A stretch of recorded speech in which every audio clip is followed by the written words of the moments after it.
Hello guys, आप लोग कैसे हैं? उम्मीद है आप लोग ठीक होंगे। मेरे वीडियो पे लोगों ने कमेंट किया, वो पूछ रहे थे कि टाटा हॉस्पिटल में जो महामना वाराणसी है या टाटा हॉस्पिटल मुंबई में कितना खर्चा आता होगा कीमो का, अगर वो अपने पेशेंट का केस वहाँ रिव्यू कराते हैं तो ये सारे क्वेश्चंस ज़्यादातर जो है लोगों के मन में आता है कि वहाँ पे पैसा बहुत ज़्यादा खर्च होता है, बहुत ज़्यादा ट्रीटमेंट में पैसा लग जाता है। ये चीज़ अपने दिमाग से आप निकाल दीजिए, क्योंकि ये जो कैंसर एक ऐसी बीमारी होती है, ये ऐसी बीमारी नहीं होती कि आप एक बार अपना ट्रीटमेंट में पैसा खर्च करिए और उसके बाद आप मतलब परमानेंट ठीक हो जाएंगे या एक ही बार केवल आपको पैसा लगाना पड़ता है। ये ऐसी बीमारी होती है कि इसमें आपको जो है ला इलाज कह दिया जाता है और इसको जो है लाइफ लॉन्ग इसमें आपको कीमोथेरेपी या तो फिर आपको टैबलेट्स चलाने पड़ते हैं। लेकिन मैं आपको इतना बता रहा हूँ कि आपके शहर में कोई भी कैंसर हॉस्पिटल, चाहे प्राइवेट होगा, कैसा भी हॉस्पिटल होगा, वहाँ पे जितना आप खर्च शुरुआती स्टेज पे आप इतना खर्च कर देते हैं, आप अगर टाटा महामना वाराणसी में या तो टाटा मुंबई में अगर आप उसको ट्रीटमेंट कराएंगे तो वहाँ पे आपको बेस्ट ट्रीटमेंट मिलेगा और उससे भी कम रेट में आपको ट्रीटमेंट मिलेगा।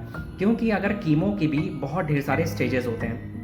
डॉक्टर के साथ जब आपका अपॉइंटमेंट होगा ऑन्कोलॉजिस्ट के साथ, तो वो ज़रूर आपसे पूछेंगे कि आपका आयुष्मान कार्ड है या नहीं, या हेल्थ से रिलेटेड कोई कार्ड आपने बनवाया है या नहीं, या प्रधानमंत्री या मुख्यमंत्री राहत कोष से भी जो पैसे आते हैं वो आपके पास है कि नहीं। तो सारी चीज़ें ऑप्शंस वहाँ अवेलेबल रहता है। आपके बजट के अकॉर्डिंग ही वहाँ पे आपको जो है कीमोथेरेपी के लिए डॉक्टर सजेस्ट करेंगे और वो ज़रूर पूछ लेते हैं कि आपकी फाइनेंशियल कंडीशन कैसी है, क्योंकि उसी में बहुत ढेर सारे कंडीशंस के ऐसे आते हैं कि जो आपके कीमोथेरेपी होते हैं उसके रेट जो होता है अफोर्डेबल, नॉन अफोर्डेबल दोनों तरीके के आते हैं। अब ये डिसाइड आपको करना है कि आपका बजट कैसा है।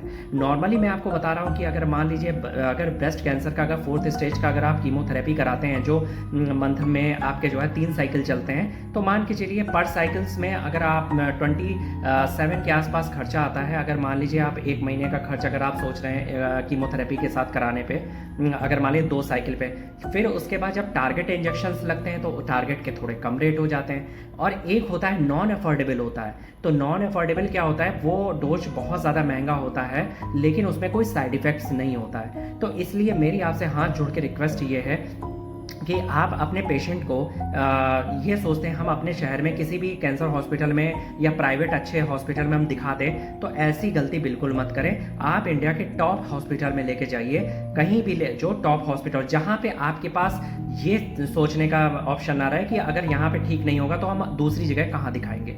ये अपने आप दिमाग में बैठा लीजिए कि अगर हम यहाँ पे अगर इनको रिकवरी नहीं हुई तो नेक्स्ट स्टेप हम क्या उठाएंगे, वो किस हॉस्पिटल में जाएंगे।